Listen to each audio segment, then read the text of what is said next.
La liberté de la presse est-elle menacée par la guerre contre le terrorisme? Le Cameroun et le Nigeria souhaitent désormais contrôler les médias en matière de sécurité transfrontalière. Dans la profession, certains craignent un recul de la liberté d'informer.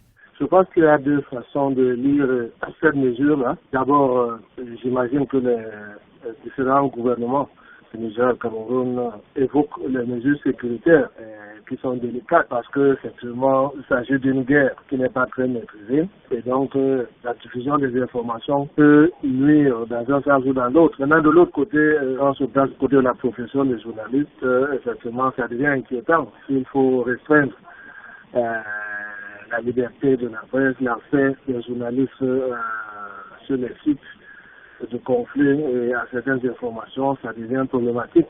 Je crois qu'à tout prendre, il faut privilégier la sécurité et faire confiance à la responsabilité des journalistes. La liberté d'expression des journalistes n'est pas pour leur menacer.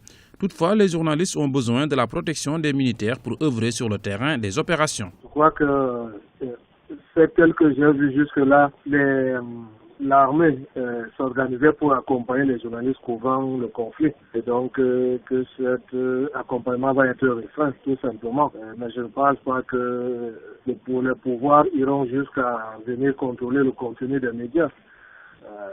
Donc la seule possibilité, et les journalistes ont intérêt à coopérer avec les forces de sécurité sur place parce que ça s'agit bien d'une guerre et donc les forces armées qui luttent contre d'autres forces terroristes qui sont armées. Les journalistes ne sont pas armés pour être protégés sur les sites. Je crois qu'il leur faut l'accompagnement des autorités militaires. Malheureusement, c'est comme ça, c'est la réalité de la couverture de la guerre. La résolution est contenue dans le communiqué final de la 3e session du comité de sécurité transfrontalière qui s'est récemment tenue à Yaoundé au Cameroun.